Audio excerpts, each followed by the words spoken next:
Today on Product Team Success, we're going to be embarking on a storytelling adventure for your career, where each topic is a captivating chapter, and together we craft the narrative of career success in the world of product leadership.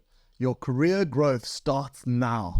I'm Ross Webb, and this episode is brought to you in partnership with Amplitude. Our guest today is Matt Fenby-Taylor, Chief Product Officer at ClearScore and a product management guru, in my opinion, who's been the driving force behind the transformation of a number of companies in various industries. And in this episode, we're going to dive deep into finding out how harnessing the power of narrative and storytelling can help turn you into a product management superstar. Coming up in this episode, the art of creating an engaged team, career transformation through change, and being a product leader in a founder-led business. Now, Matt, you have quite the passion for making change, and I'd love to get your thoughts on how you work with product teams and also wider business teams in the context of this. I mean, first thing I'll say is change is hard.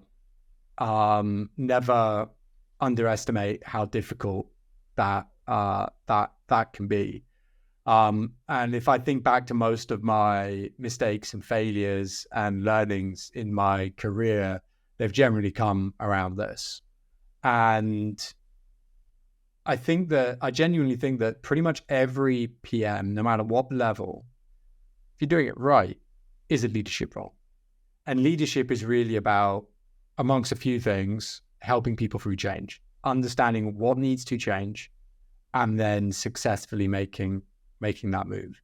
And product managers, even I see relatively junior PMs, you could be the leader for a particular type of change. That might be some internal tooling, which is going to mean that we're moving from wherever you were to Snowflake or Databricks or whatever, which is creating a whole different way of thinking about and accessing data across the organization. That is change, and that requires some of those leadership capabilities for change. So, one thing I would say is, anytime you get the opportunity to do that leadership course, to think about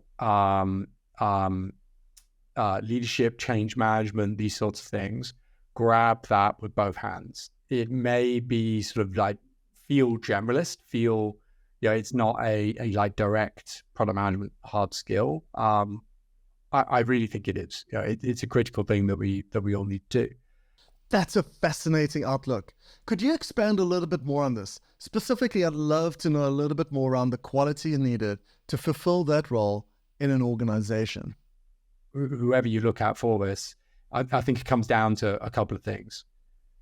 More than a couple, probably. One of them is, to lead and to drive change in an organization, you've got to be able to lead and change yourself.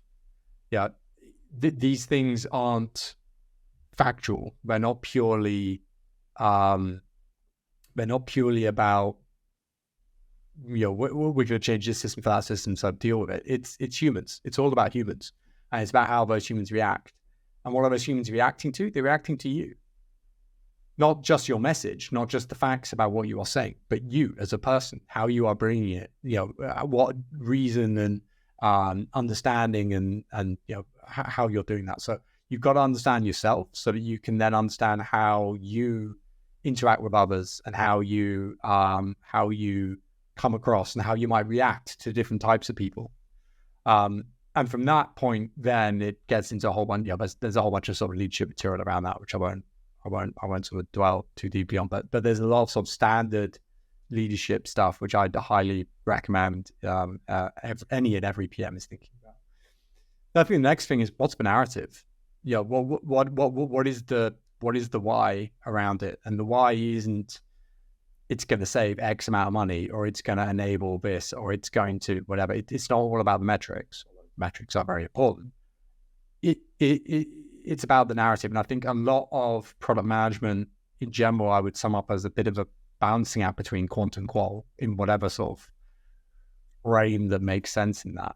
And the narrative is that qual aspect. And the better a storyteller you can be, the better a somebody sort of brings different pieces of, the company's culture, the folklore, the founding myth, whatever those pieces are, the more you sort of bring them together into your narrative and sort of weave it in, the better you are going to, you're going to be able to consistently achieve that impact that you're looking to, from C-suite all the way down to interns. It's that same thing, because it taps into that common knowledge. It taps into that common, that sort of common set of shared beliefs, set of shared sort of experiences. So, the more you can bring all that together, I think the better that you can be. There's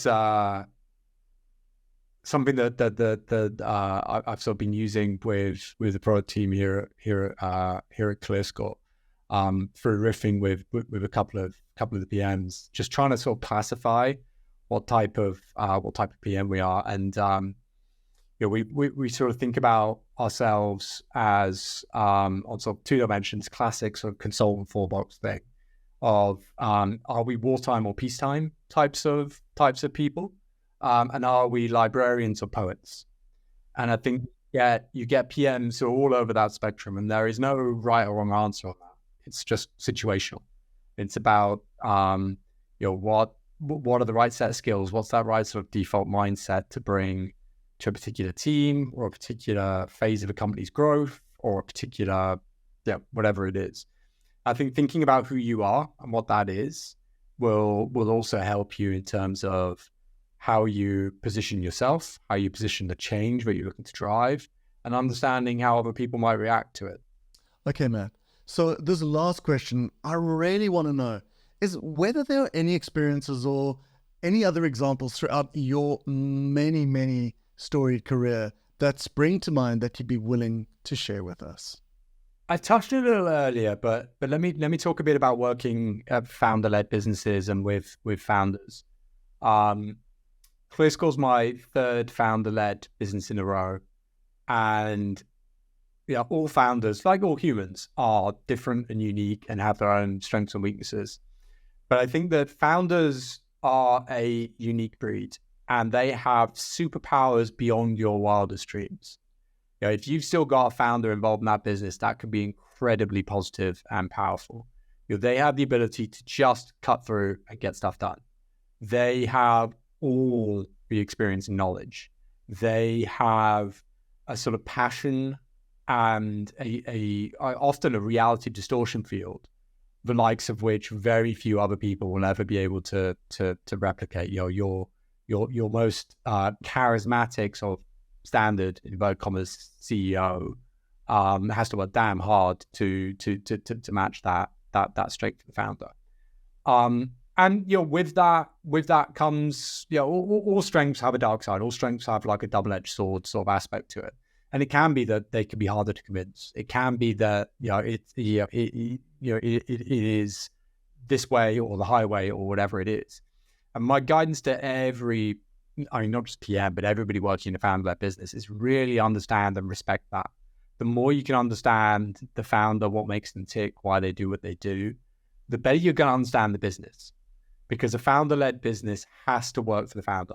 They are such a pivotal role, they're such a pivotal setup that you can influence, you can try and help them understand, you can do all sorts of things. But at the end of the day, it's got to work for the founder. And particularly as a senior product leader, always ask yourself that question: is this setup working? Because often you will find that the founder was the product person for quite a while before they brought in anybody else. And then when they did bring somebody else in, they were probably relatively junior. And so as a product leader, you're probably one of the few people outside the founder who sort of had their hands on the controls, so to speak. And that's a great responsibility, but it comes with sort of like a need to sort of match the house style, the house vibe, whatever that is. And that will be set by the founder. So, put that time in the interview process, put that time in, as you're entering the business, and always recognize that as you're going through that it's a great superpower, and the more you can harness it, the more you can work with it, the better. Yeah, it can feel hard, but it's incredible. I love working in founder-led businesses. But yeah, it's different. As our narrative journey comes to a close, remember that every story in your career is a key to unlocking new steps forward in your career advancements. You can connect with Matt on LinkedIn for more insights. I think he's absolutely awesome. And don't miss our recent episode with John Kennedy, where we explored the importance of being positive when it comes to motivating and driving your team. And keep listening to Product Team Success, where we'll explore more captivating stories and strategies in the world of product leadership. Thanks as always to our friends at Amplitude for helping produce this episode. And until next time, from me, Ross Webb, bye for now.